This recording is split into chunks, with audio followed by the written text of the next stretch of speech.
Hi, and welcome to Cinema Figures. I'm your host, Caitlin, and today I have another review for you guys. So, Hulu just recently released another one of their Into the Dark horror pieces, and this one is called I'm Just Fucking With You. So, this is in the same realm as The Body, as Flesh and Blood, and Puka.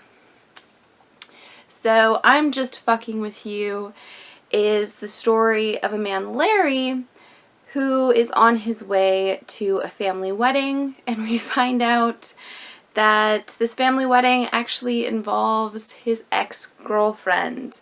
So his cousin is marrying his ex, and you would expect an ex to, I don't know, be a little torn up, a little bitter about the fact that his ex-girlfriend is now marrying into the family of someone else. Well, you don't expect them to quite be a troll, which we find out that Larry, he's kind of a jerk. I mean, it's going through all the posts. He is literally attacking this girl's wedding page and posting a lot of really inappropriate things about her being a whore and just about how her husband's going to suffer and how the wedding won't last. But he's doing it all under the guise of this screen name. So he is on his way to this wedding that he doesn't want to actually go to. And he's talking to his sister on the phone. She's asking him why he's not just going to stay with the rest of the family. Their parents are there. Everyone's there. And instead he's decided to stay at this really sleazy looking pink motel. You got a problem? What? No. Yeah, you do. XYZ.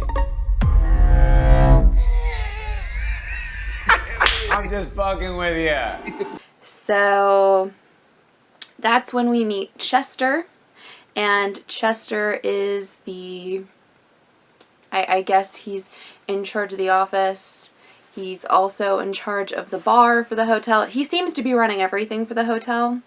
And we learn very early on that Chester is really kind of scary, kind of off.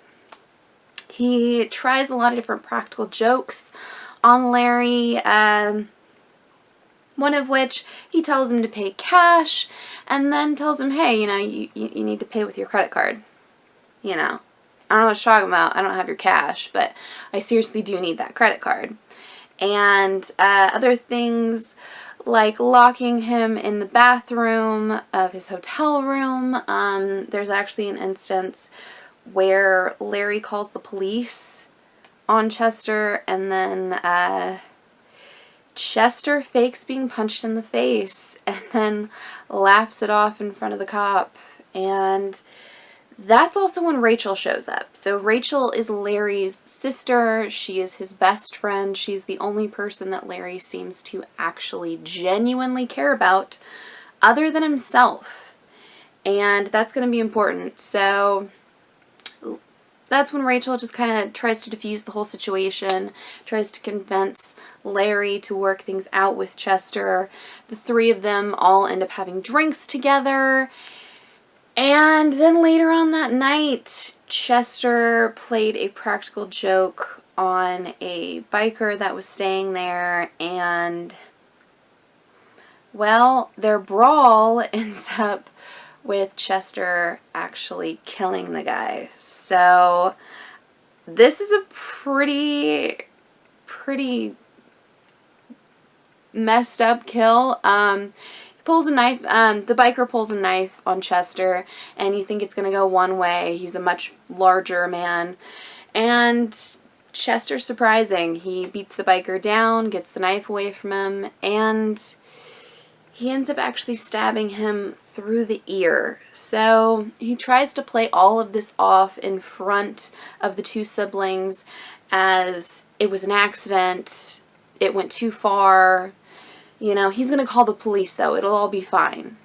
So he ends up calling the police, and as the two siblings have stepped away, he's telling the police officers that the siblings have attacked him, that all these things have gone down, and he's very good at manipulating the situation.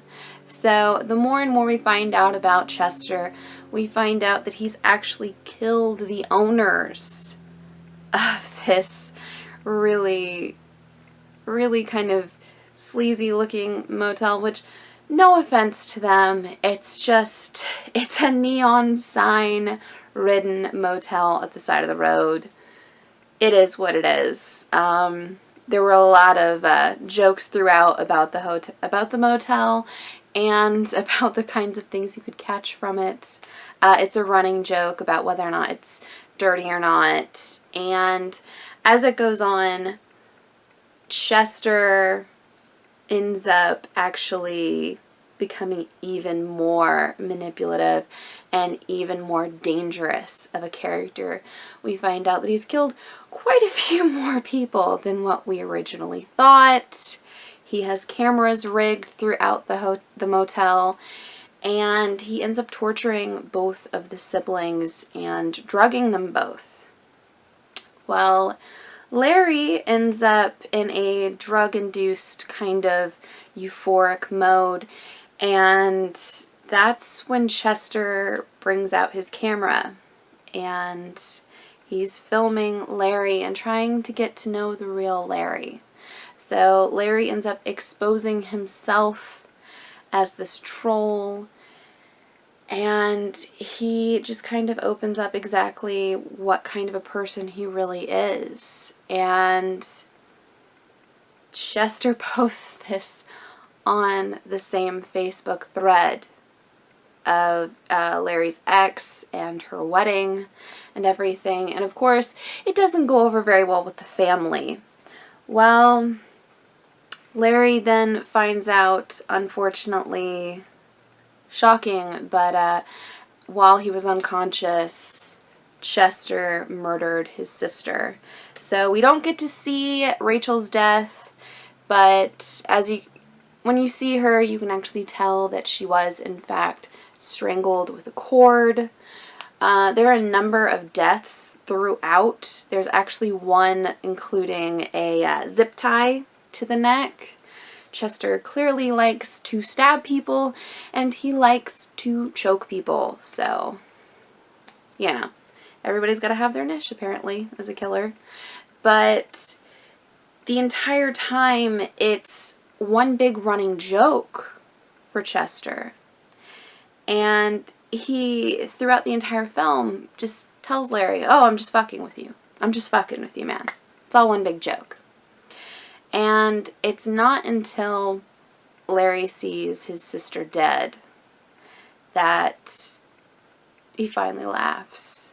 And he decides that wouldn't it be the funniest thing ever if the three of them actually run into this wedding. So Larry knows full well that Chester intends on killing him. And he tells Chester that's it's fine. He doesn't want to live anymore, but he also doesn't want to die there. So the three of them actually get into Rachel's car, and I'm not going to ruin the ending of this for you, for anyone who hasn't already seen this. Now, this was a very low-budget film, as a lot of the Hulu original horror films are, but I gotta tell you, this was a tight budget done well. It's a very small cast. There's very few things going throughout. It's ultimately, for the most part, it's either centralized in the car or in this motel. So the fact that those two locations, as tight as they are, it actually helps the story because it doesn't get too crazy. It doesn't get too involved with everything. All of the effects, for the most part, are all practical. The deaths are pretty believable, pretty understandable deaths. Now, There are a few things that I wish were featured on screen that weren't, that bodies were just shown after the fact. I'm not going to ruin all of the deaths that happen throughout and all the craziness that ensues, but the ending is kind of awesome. The fact that everything gets twisted on its head. I didn't 100% expect that, but I gotta tell you, this is probably tied for first place as far as my favorite Hulu original horror films go. The body was really, really well done for me, and I'm actually really enjoying these. So if you're like me and you have a Hulu account and you're interested in checking out I'm Just Fucking With You, I would definitely suggest it. Very well done. It's a really quick film too. It's an hour and 21-minute runtime, so definitely not a huge commitment there, time-wise, but Are you just fucking with me? You tell me. yeah, give me a like if you like this video, comment below and tell me whether or not you watched I'm Just Fucking With You, and if you liked it like I did. Did you like the fact that it was such a tight film with such a small cast, and the fact that they just focused on the craziness of Chester and everyone suffering around him, and, you know, everything being turned on its head that way? Please do subscribe to my channel for more film and movie content. Also, please do check out any of the older videos I have up for offer here on Cinema Figures. And until next time, I'm your host, Caitlin. Bye.